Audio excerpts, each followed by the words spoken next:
Hello বন্ধুরা, আজকে আবার চলে আসলাম নতুন একটা ভিডিও নিয়ে। আজকে বানানো হবে এগ পাস্তা। ঘরে থাকা উপকরণ দিয়েই হয়ে যাবে। আগে কড়াইটা বসিয়ে কড়াইয়ের মধ্যে জল দিয়ে দেবো।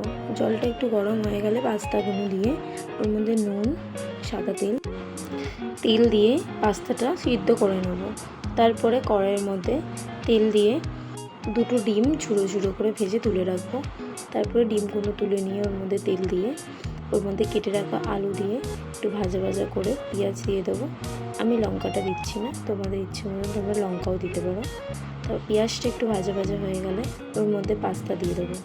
পাস্তাটা দিয়ে একটু নাড়াচাড়া করে ওর মধ্যে পরিমাণ মতো নুন, চিনি আর সয়া সস, টমেটো সস দিয়ে একটু নাড়াচাড়া করে ওর মধ্যে ফ্রোজেন কড়াইশুঁটি দিয়ে একটু ভাজা ভাজা করে ভেজে রাখা ডিমটা দিয়ে নামিয়ে নিলেই হয়ে যাবে এগ পাস্তা।